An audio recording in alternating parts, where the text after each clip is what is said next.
Good morning. This is the day the Lord has made. Let us rejoice and be glad in it. My name is John Kirkendall. I'm one of the elders here at Scots Kirk, and on behalf of Pastor Jim Mitchell and the session, we welcome you to morning worship with us today, whether in person or remotely. We're delighted to have you with us. A few announcements, just a very few this time. One, lest I forget to say it in a few minutes, the number of the first hymn is not 320, but number 297.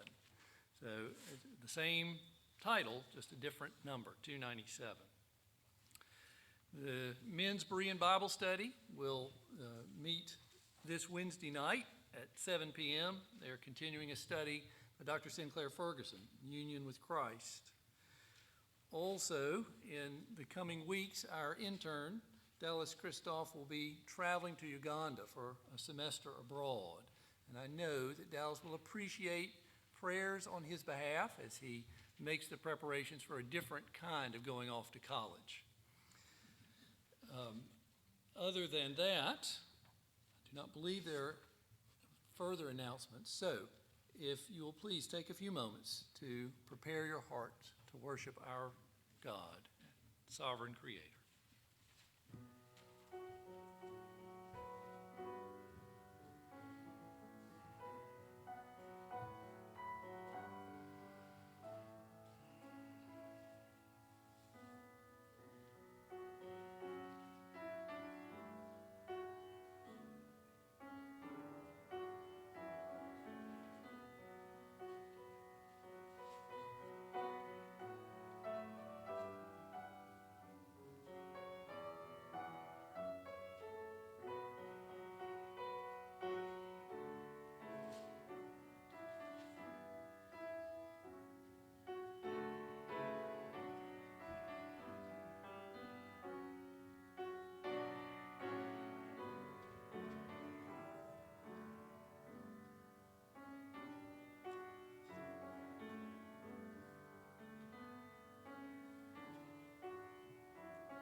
The text of the Psalms for the preparation for worship is typically sung by Jewish families as they celebrate the Passover, sung before the meal. After the meal, they sing Psalm 117. So here are the words of our call to worship, a song of praise for what God has done in delivering his people. Psalm 117. Praise the Lord, all nations. Extol him, all peoples. For great is his steadfast love toward us, and the faithfulness of the Lord endures forever. Praise the Lord. Let's stand and praise our good God this day, singing hymn number 297, All Hail the Power of Jesus' Name. 297 in the Trinity Hymnal.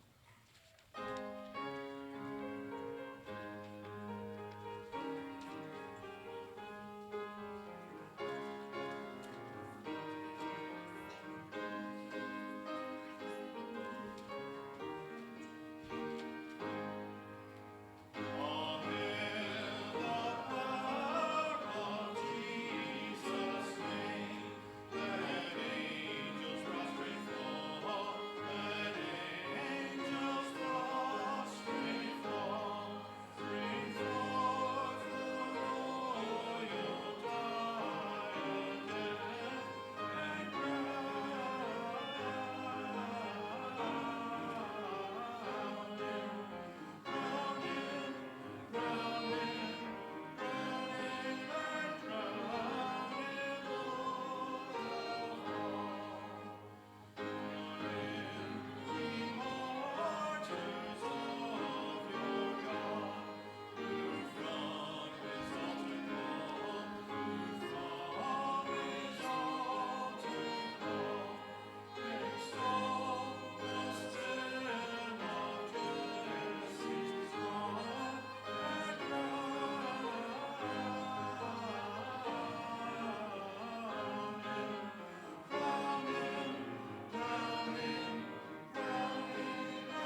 Pray together. O loving Heavenly Father, Savior Christ Jesus, Holy Spirit, we thank you and praise you for this opportunity to gather, to celebrate your goodness to us, to grow and to learn and to serve, to magnify your name as members of your family, brought in not by birth, but by adoption through Christ Jesus. Lord, we thank you for the freedoms we enjoy in so worshiping. And we pray that your Holy Spirit might fill us, that we would worship in spirit and in truth. Lord, we now offer the prayer that Christ taught his disciples to pray, saying, Our Father, who art in heaven, hallowed be thy name. Thy kingdom come, thy will be done, on earth as it is in heaven. Give us this day our daily bread, and forgive us our debts, as we forgive our debtors. And lead us not into temptation, but deliver us from evil. For thine is the kingdom, and the power, and the glory forever. Amen. You may be seated.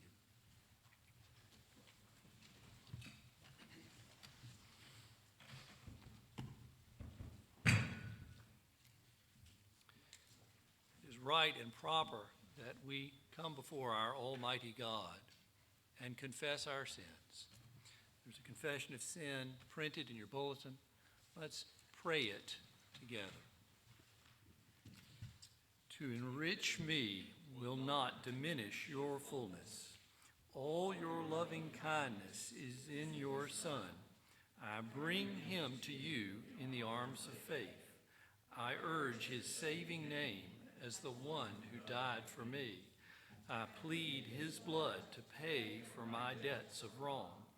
Accept his worthiness for my unworthiness, his sinlessness for my transgression, his purity for my uncleanness, his sincerity for my guile, his truth for my deceits, his meekness for my pride, his constancy for my backslidings, his love for my enmity, his fullness for my emptiness, his faithfulness for my treachery, his obedience for my lawlessness, his glory for my shame, his devotedness for my waywardness, his holy life for my unchaste ways, his righteousness for my dead works, his death for my life. In Christ's holy name, amen. The assurance of pardon comes from the Epistle to the Hebrews, chapter 10, verses 11 to 14. Hear the word of God. And every priest stands daily at his service, offering repeatedly the same sacrifices which can never take away sins. But when Christ had offered for all time a single sacrifice for sins, he sat down at the right hand of God, waiting from that time until his enemies should be made a footstool for his feet. For by a single offering he has perfected for all time those who are being sanctified. Thanks be to God. The confession of faith this morning is the oldest of the datable creeds we have, a historic creed of the church from the year 625 AD, the result of a disputation at a town whose name, Nicaea, means victory town. Let's celebrate the victory of our God. Please stand with me and confess your faith in the words of this, the Nicene Creed. Christians, in whom do you believe? I believe in one God, the Father Almighty, maker of heaven and earth, and of all things visible and invisible, and in one Lord Jesus Christ, the only begotten Son of God, begotten of the Father before all worlds, God of God, light of light, very God of very God, begotten, not made, being of one substance with the Father, by whom all things were made, who for us men and for our salvation, came down from heaven and was incarnate by the Holy Spirit of the Virgin Mary and was made man, and was crucified also for us under Pontius Pilate. He suffered and was buried, and the third day he rose again, according to the Scriptures, and ascended into heaven, and sits on the right hand of the Father. And he shall come again with glory to judge the living and the dead, whose kingdom shall have no end. And I believe in the Holy Spirit, the Lord, the giver of life, who proceeds from the Father and the Son, and who with the Father and the Son together is worshipped and glorified, who spoke by the prophets.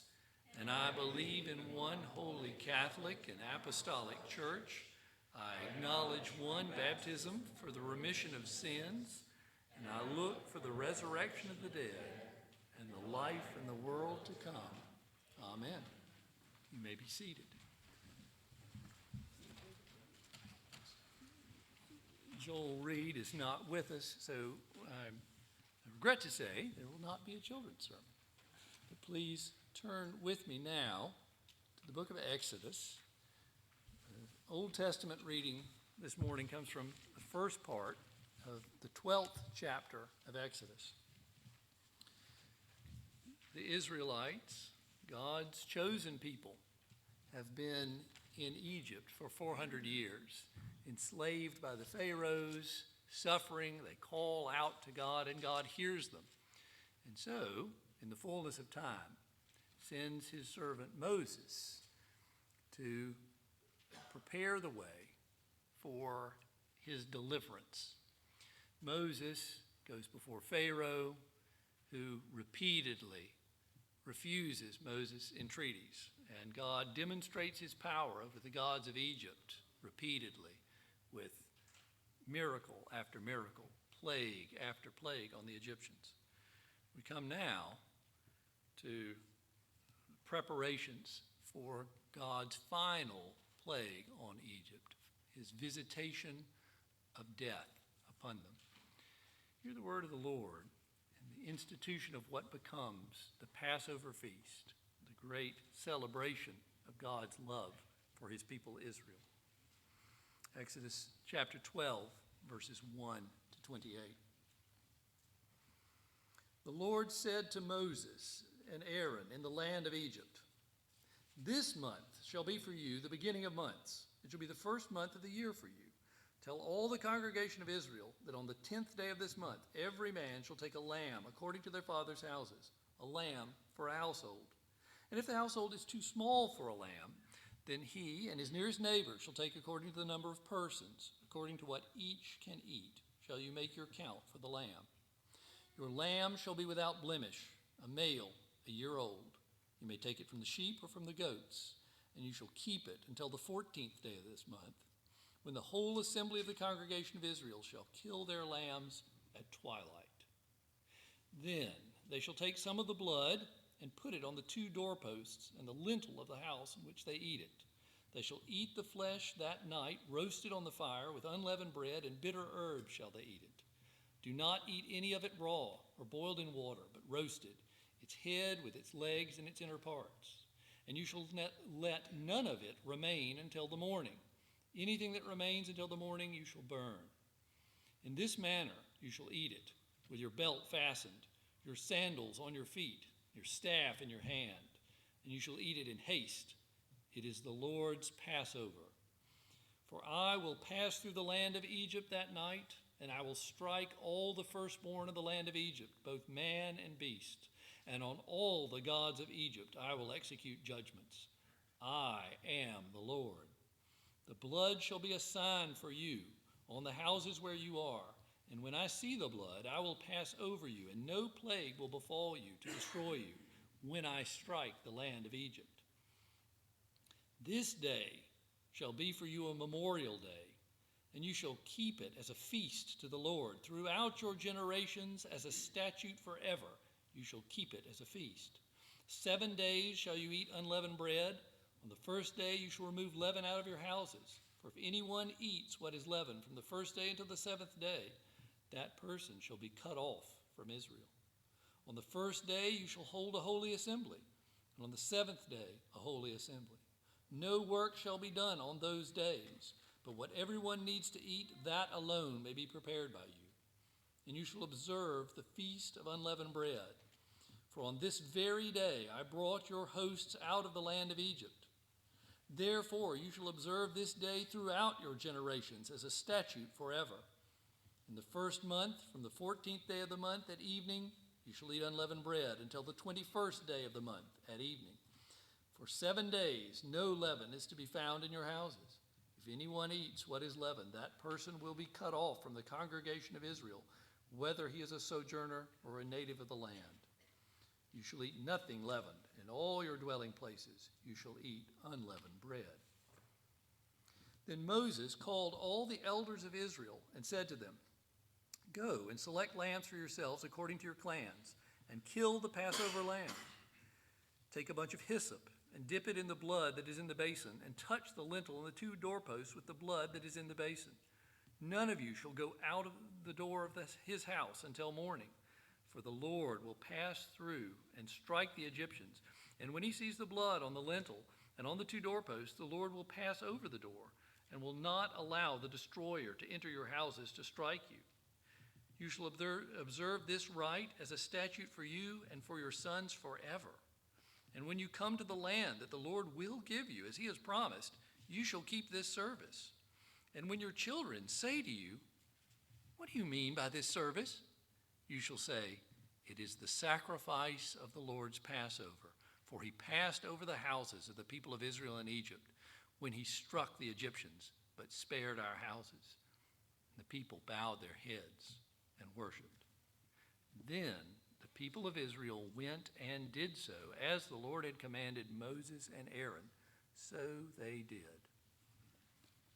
And so may we. The word of the Lord.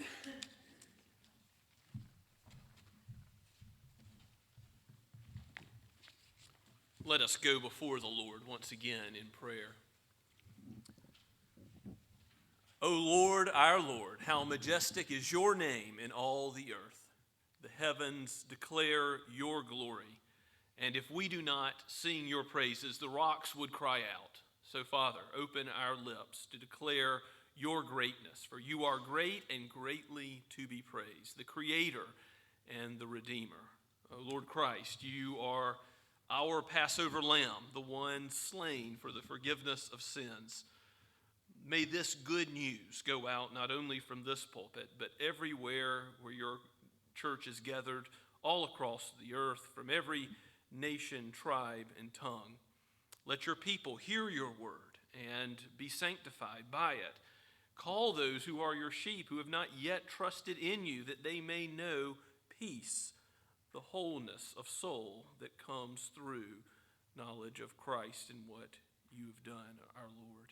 We thank you, Father, that you have given us the Spirit to abide with us, that in Christ, with him as the vine and we as the branches, you have sent a helper, a comforter, one who is able to guide us into all truth, using the word that is written for us.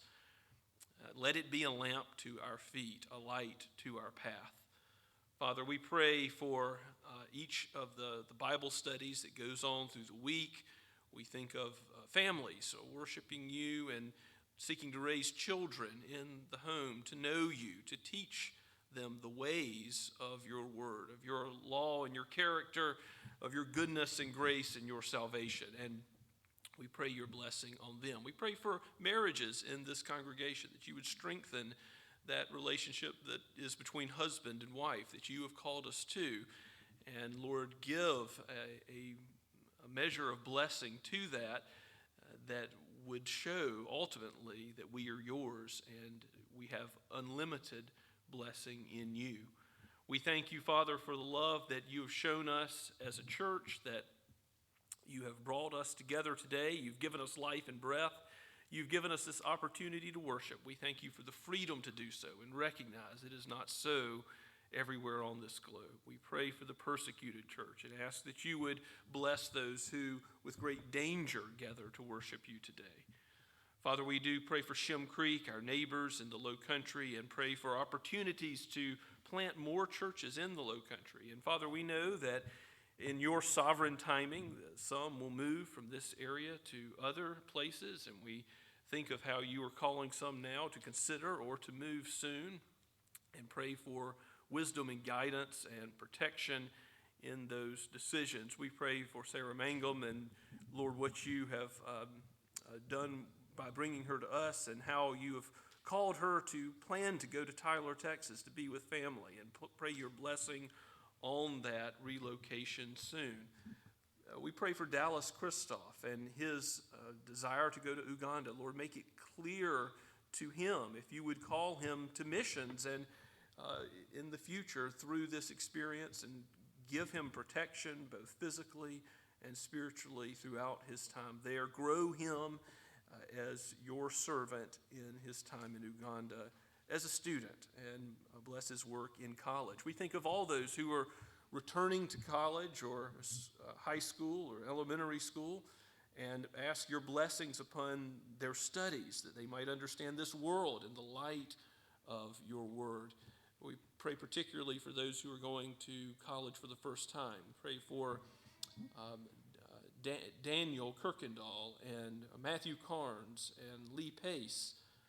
Father, we think of those who are going to new jobs or about to or looking for new work, and we pray that you would bless those things, because we know that those that we interact with at work have a significant effect on who we are as persons, and help us to be those who influence for good, who are salt and light in those situations rather than influence. Lord, let the world not take a hold of us, but us take a hold of the world by your blessing to us. May we be a blessing to others. Father, we thank you for your goodness that you've shown us in the gospel, and we pray that that goodness would be extended to deeds of love and mercy to those who are in need. And we think of Hope's House and the Home of Hope, the Low Country Pregnancy Ministry. We ask, Lord, that you would bless all their efforts, that your church might be seen doing the work of the kingdom, and most of all, that men and women would be brought to faith in Christ as a result, and for the strengthening of the physical body, that you would bless them with the protection of life for the unborn particularly. We continue to pray for our nation, for the states of this country, and Lord, we long to see a day when more and more the knowledge of you covers the earth as the waters cover the seas. We know one day that will be perfected, but until then, may you grant by your saving grace and your common grace an increase in knowledge that man is given breath from you, created in your image, specially separate from the beasts. We thank you, Father, that you have created us with dignity, and you have redeemed us with a dignity beyond all dignity, and with the way we have not deserved, taking our treachery and nailing it to the cross, so that we might be found in your faithfulness as the God of the covenant, the one who keeps every promise with yes and amen in the Lord Jesus Christ. For we pray all this in his holy name. Amen. Let us continue to worship now, once again, singing the Lord's praises from Trinity Hymnal 255, O Jesus, we adore thee.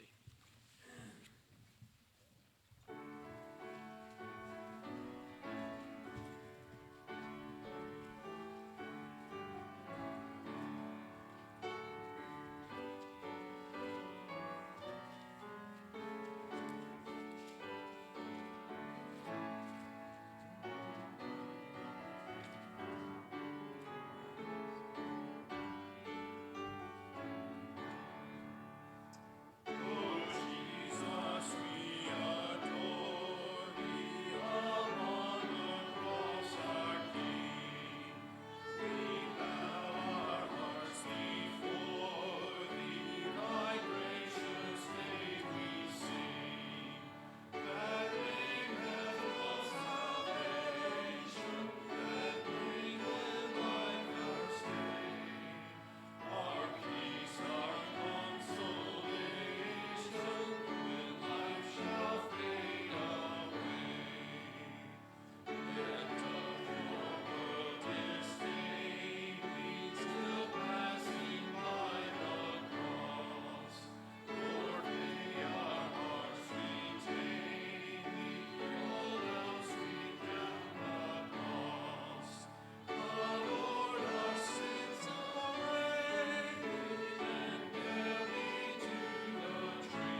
Let us pray. O Father, Son, and Holy Spirit, you have given life abundant, life forevermore in your Son. From before the foundation of this world, you have planned it so. He would be made man, come, live a perfect life, die for us, and be raised again. And now, as he is seated at your right hand, he has told us that all authority in heaven and on earth is his. And so we live under that authority as his servants. Lord, let him do the work of building his church. Use us as your vessels, as jars of clay. Take our lives and let them be living sacrifices to you. Use our talents and our gifts. Use these tithes and offerings for the extension of your kingdom, we pray. In Jesus' name, amen.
Please be seated and take your copy of God's Word as we turn to Luke chapter 22.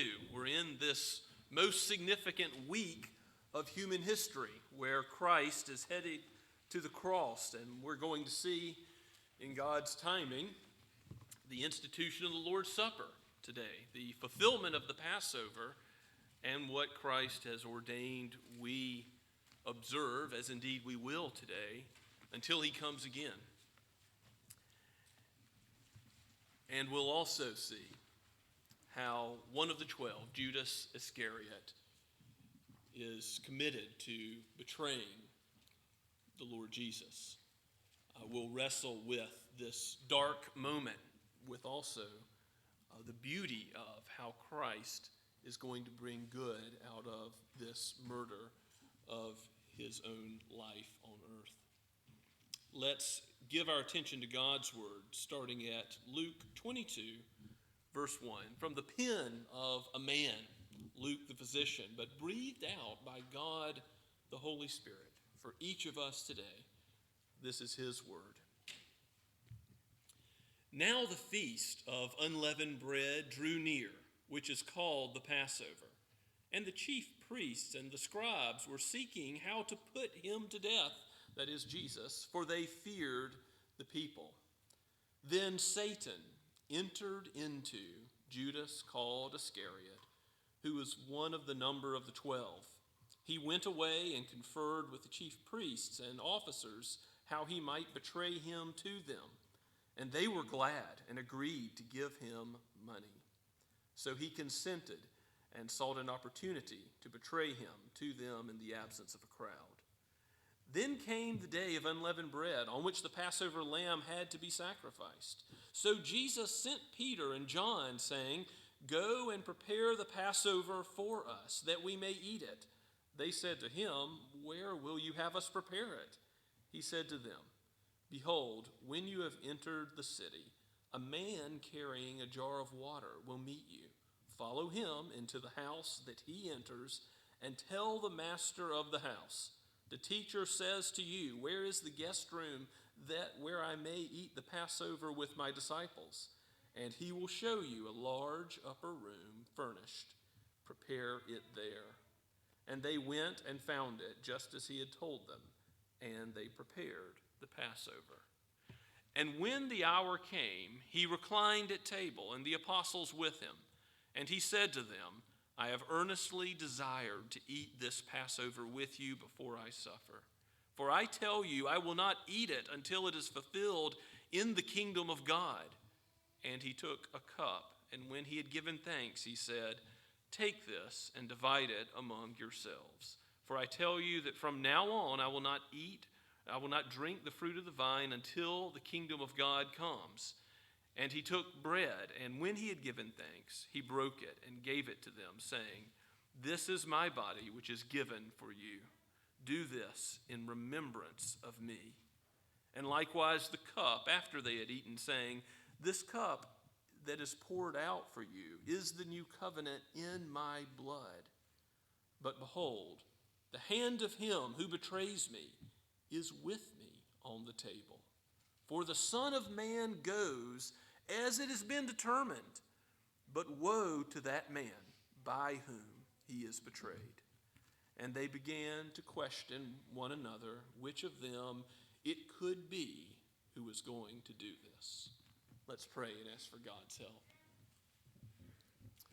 O Holy Spirit, help us to understand the depths of the deceitfulness of our own hearts, and lift us out of the darkness of our own sin, and give us, by the light of your Holy Spirit, understanding of what the Lord Jesus has done, understanding of his sacrifice as the Lamb of God, and then help us to walk in it all of our days as his servant, not because of the strength of our flesh, but because of the strength of your right arm to complete a work that you have begun in us.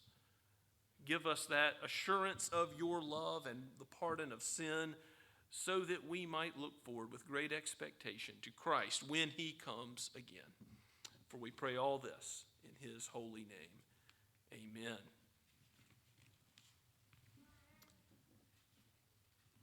This is an ominous text as we hear about Judas Iscariot being entered into by Satan.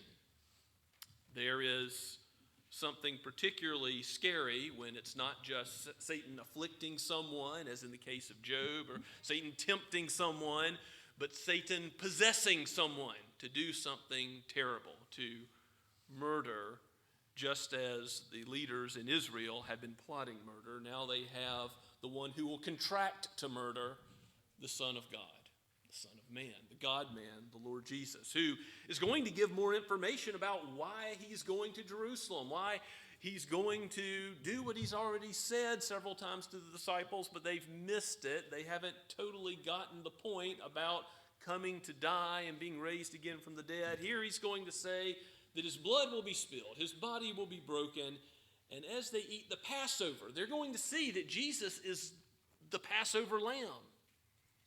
John the Baptist said, behold the Lamb of God. And so it will be. At the beginning of Christ's ministry, he's called the Lamb, and at the end of his earthly ministry, he is given to do the work of both the high priest, laying down his life, but also the sacrifice, being the Lamb slain for us. So when we read this text, we are treading on hallowed ground. We are in the Holy of Holies as Christ looks forward to completing this task for which he came to the earth. Now he goes to this upper room with the disciples, and John's gospel records the discourse of Christ there, all the way from John 13 to 17, ending with the high priestly prayer and how he prays for each of us, his disciples who are to come after him. It's an amazing time where Jesus is connecting and intimate with the 12, and at the same time, you have Judas. You have one who is not really of them because he goes out from them. He shows that he always had Satan as his father and never was a true disciple. He was an outward disciple only. He was not a follower of Christ, even though Judas himself, back in Luke 9, we saw that he went out and did miraculous healings by the power that Christ gave to the 12 to do. He preached the gospel. So he not only heard Jesus preach, he not only saw how Jesus lived, how his righteous character manifested in every word he spoke, and how he handled every dollar of finances. Of course, this was Judas's weakness, that he loved money. He contracts to hand Jesus over for money. Christ shows himself to be the perfect human being in all of his dealings. He preached in a way that amazed the crowds and stopped mouths and questioners, remember. And yet Judas, hearing all that, seeing all that, experiencing the power of the gifts of the kingdom, he still agrees to hand over Christ and betray him. Now this is not the unforgivable sin. In fact, Jesus says every blasphemy will be forgiven men who confess their sin. He, against the Son of Man, the unpardonable sin against the Spirit is something that someone so hardened would never be desiring to confess. We've talked about that beforehand. But Judas, in doing this, is committing a terrible sin. Now, we're going to ask the question, if he's the son of perdition, was forgiveness open to him? We're going to get there as we go through the text together.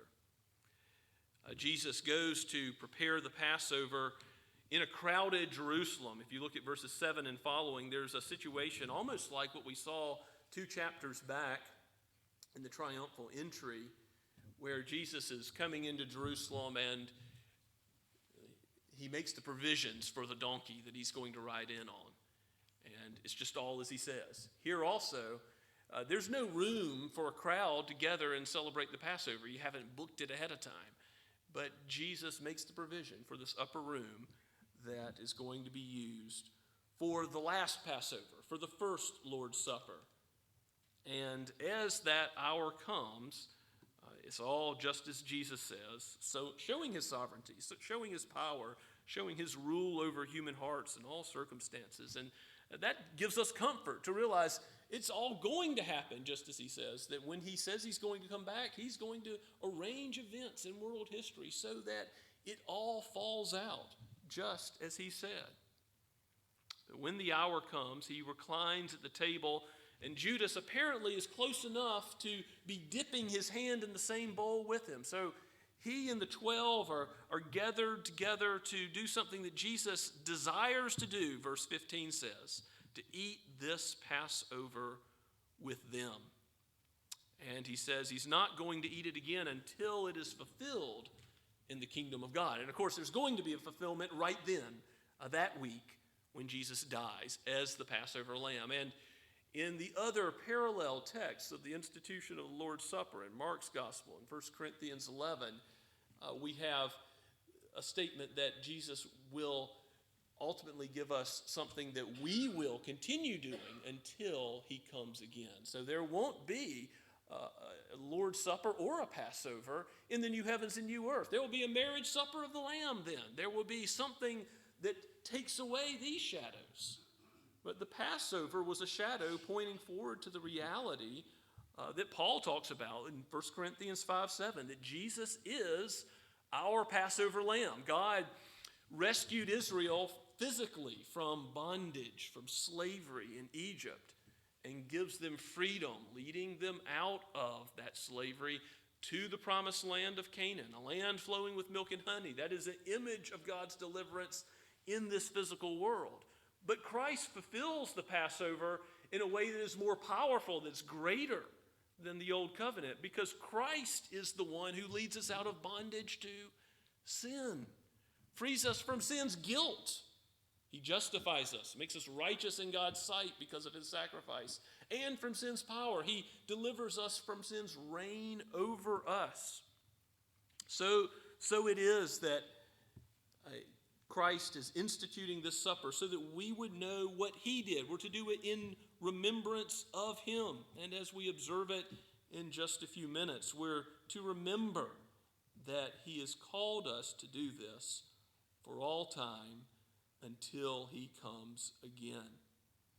Even with Judas, it's important to see that as Judas plots betrayal and has a hand in murdering the Son of God, that this was not just a martyr's death that Christ is going to die. This is all part of his plan to go to Jerusalem to lay down his life.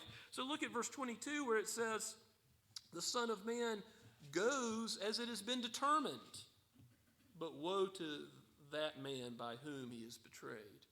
So Jesus is saying the hand of him who betrays me is with me on the table, but this is the set foreknowledge and plan of God that's in action. And you can see how the apostles picked up on this if you turn to Acts, Luke's second volume, Acts chapter 2, verse 23. You hear Peter's sermon on the day of Pentecost. And he says, this Jesus delivered up according to the definite plan and foreknowledge of God, you crucified and killed by the hands of lawless men. And what I want you to see there is that holding up of two truths together. Those who killed Jesus, those who had a part to play, from the Jewish leaders to the crowds who said crucify him, to Judas who betrayed him, to Pilate, anyone who had a part to play in killing Christ is culpable for that sin. They had to repent of that sin and place their faith in Christ to receive forgiveness. And indeed, many do at the end of chapter 2. Many thousand come to know Christ, even who had a part in taking his life. But that culpability for sin was also part of the definite plan and foreknowledge of God. Now, does God commit sin? Absolutely not. May it never be. God is good, and in him there is no darkness or evil at all. But God uses the free actions of human beings, even the sinful actions of human beings, to fulfill his great purposes, which are chiefly shown in the cross. Because here he undoes all that has been broken in Adam, and by the fall, he remedies mankind, just as he said he would way back in Genesis chapter 3, that the seed of the woman will come to crush the head of the serpent. Jesus is the seed of the woman who was born of the Virgin Mary, as we confess together in the Nicene Creed, but of the Holy Spirit. He was truly God, truly man, and came to crush Satan. And he does that on the cross. So coming in this way, Jesus is fulfilling his plan, the Father's plan, the Spirit's plan from all eternity. Before the creation of the world, Paul says in Ephesians chapter 1, God had planned to redeem his elect. Now, is Judas one of God's elect? We have a certain answer to that in John 17. In John's gospel, we have Judas called the son of perdition. So that is definite evidence that Judas was not saved. Judas is remorseful for what he's done. He goes out and throws the money away and hangs himself in shame. He has sadness over his sin, but here's the key thing: Judas does not have repentance. He never turns away from his sin to Christ, even the Christ that he's ministered alongside. He never says, I will trust him and follow him. Now, Peter is sort of the opposite example, and we'll study how Peter's betrayal of Christ comes about in 2 weeks' time. But in verses 31 and following in Luke 22, you have Jesus telling Peter that he's going to deny him. And Indeed, Satan would sift Peter like wheat, it says in verse 31. In other words, Peter couldn't stand up under the attack of Satan, except that Jesus prays for him. Verse 32, I have prayed for you that your faith may not fail. And when you have turned again, strengthen your brothers. Well, Peter's going to fail, but what is he going to do afterwards? He's going to turn again. He's going to do what we should do when we sin. Any sin of thought, word, and deed. Any failure to follow God's law, any breaking of his law, any high-handed sin, any unintentional sin. To turn again to God. To do what I trust you've done this morning, child of God. If you've confessed your sin, then you should know that he is righteous and just to forgive that sin because of the work of Christ. If you come confessing sin, you're purposing not to live in it any longer. Will you certainly carry forth that purpose in perfection? No. You'll stumble and you'll fall, but you truly will repent again. You'll turn again and again throughout the Christian life. The Christian life is a life of repentance, Martin Luther says. Not just that initial faith and repentance in Christ. We turn away from sin and to Christ, but we continue to turn to Christ as that salvation is worked out in our experience. That's something Peter had that Judas didn't have. So was salvation open to Judas if he had repented of his sin? It's an important counterfactual to consider because God, in his electing some to everlasting life and others not, does not ever take somebody who wants to repent and close the door in their face. All those who desire to come to Christ may come, and he will not cast out any who will turn from their sin. You see, Judas wasn't willing to repent. He was the son of perdition. He was not willing to repent, but Peter was given grace by God. He was given the grace of repentance along with the grace of faith, and those things came together so that when the rooster crowed later in chapter 22, and Peter says, I don't know Jesus, and denies him 3 times, here Christ's word is seen to be true, that he will turn again. And how does John's gospel end with Peter being restored by Jesus? Peter being gently and graciously told, not only are you going to be personally saved, are you going to be my child forever, but you're going to lead others. Your gifts and calling are going to be used in the church to feed my lambs, to strengthen my flock, to tend my sheep. God will use those who he gives the gifts of faith and repentance, even though we, by our sin, are always treacherous. Sin is a betrayal of God and who he is. All that his character stands for, when we sin, we go against it. Sin is lawlessness, as James says. And if you sin breaking any part of the law, you've broken it all. But my point in saying that is, you and I, we are as good as Judas when we sin. It's not that Judas is somehow more deserving of hell, even though his sin was certainly a terrible, heinous sin, one of the most serious in all of human history. We all deserve the same everlasting separation from God in the light of his blessing presence, to know his judgment and justice and wrath in hell because of our sin. Because he is holy and we are not. Because even the least sin is worthy of his condemnation. We are offending the character of a great and high king, and we do too often, I think, underestimate the seriousness of our own failures. We tend to excuse. We tend to come up with justifications for why we have lived as we have, when we ought to cast ourselves at Jesus' feet, to throw ourselves at his mercy. And if we do that, we know that He will complete the work that he has in us, that the gift of faith leads to a life that is changed by the Spirit, to walk in newness of life. And if you come and drink from the waters of life, you will turn away from sin. This table that we're going to approach is not for the righteous. It's not for the perfect Christians, those Pharisees and Sadducees who thought they had it all together. It's not for them. This table is for sinners who know their sin, know the treachery and betrayal of their sin towards our Lord and Savior, but who turn from it, who turn away from sin to Christ.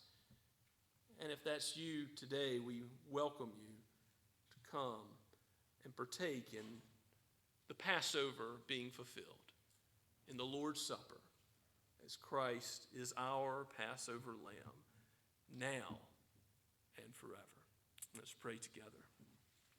Father, we give you praise that you do shepherd your sheep, and though we are weak, you are strong. Give strength to us through this sacrament that you have ordained.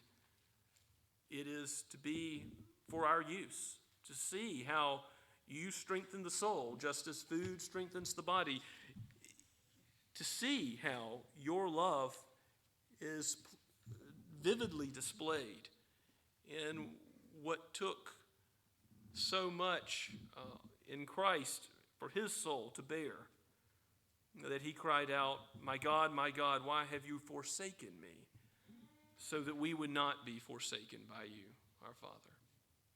Thank you for your love that never lets us go. Thank you, Lord, for your abiding care for your flock. Now minister to us still, we pray in Jesus' name. Amen. As we approach the Lord's table, let us sing once again from the hymnal, this time, from the Blue Notebook, page 30, verses 1 and 2.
Please be seated.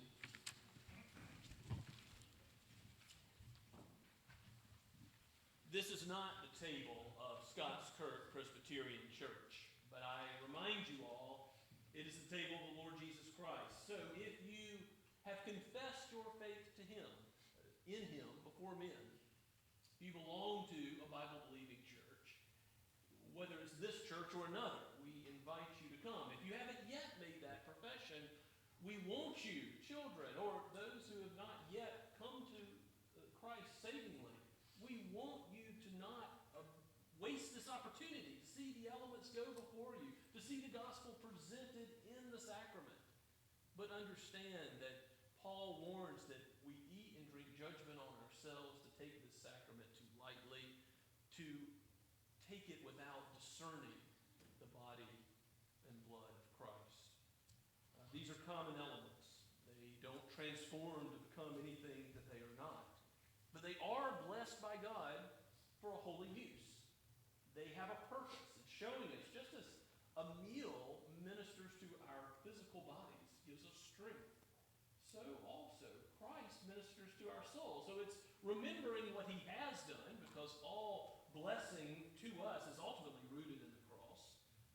But it's also what he is doing for his church. As he is sealing these promises to us in the covenant, he's not only giving us the sign of the cross and what he's done as a sacrifice for our sin, but he's assuring us of pardon.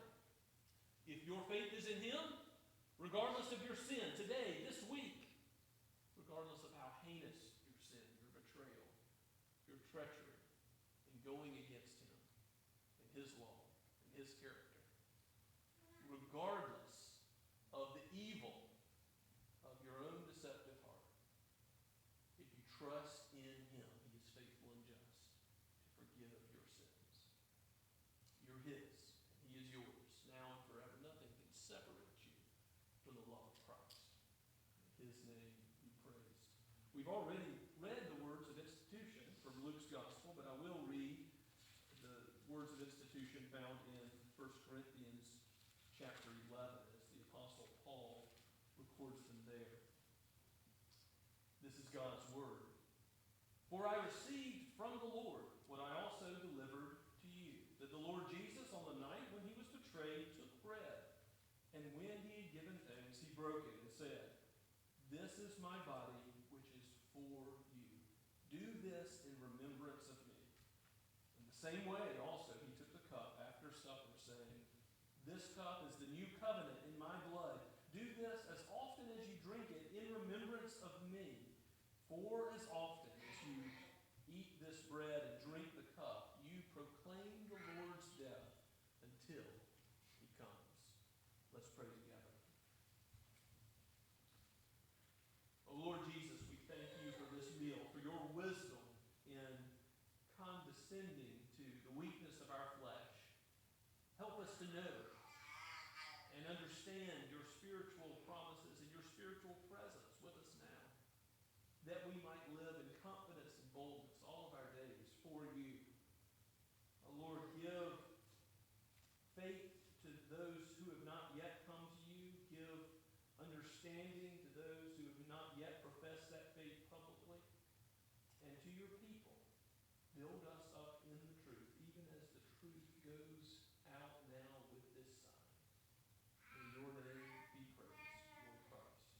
Amen.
Do this in remembrance of what Christ has done for you. Eat and be glad.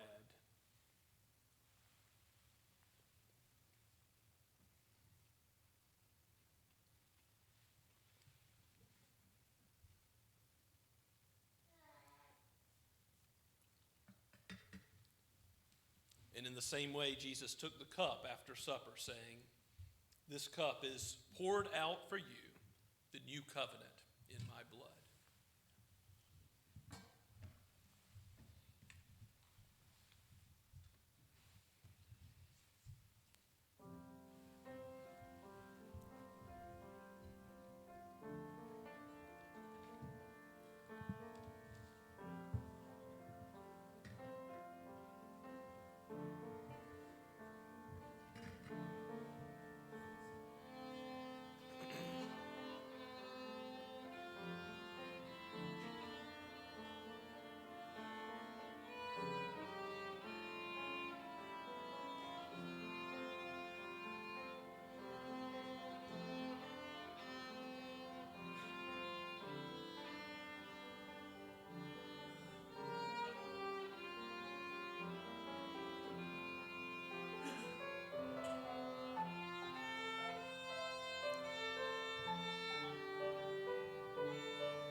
The Lord's Supper is a solemn occasion, but also a joyous occasion as we think about what Christ has done, what he went through, the agony, the pain in body and soul.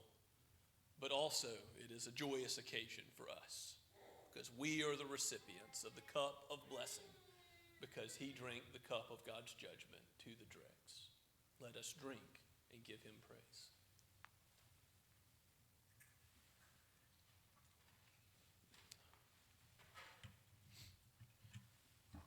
Let us pray together. Oh, gracious God, thank you for this meal.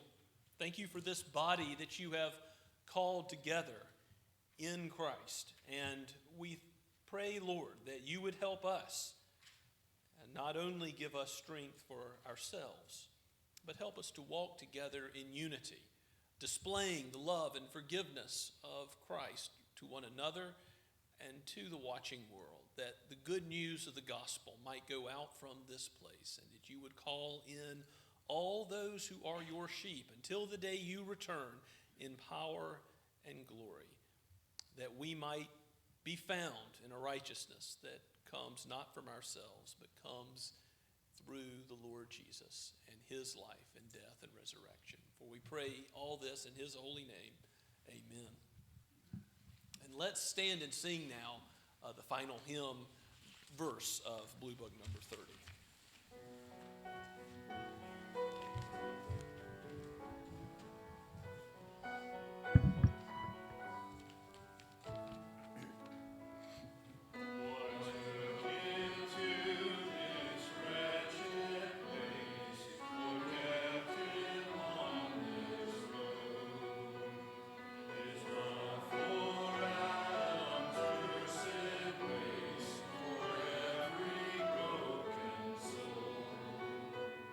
No sin to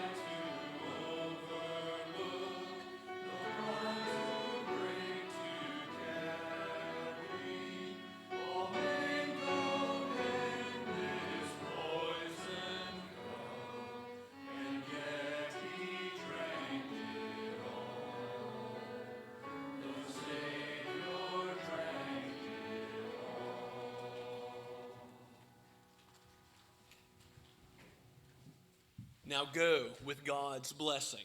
May the grace of the Lord Jesus Christ, the love of God the Father, and the fellowship of the Holy Spirit be with you now and forever. Amen and amen.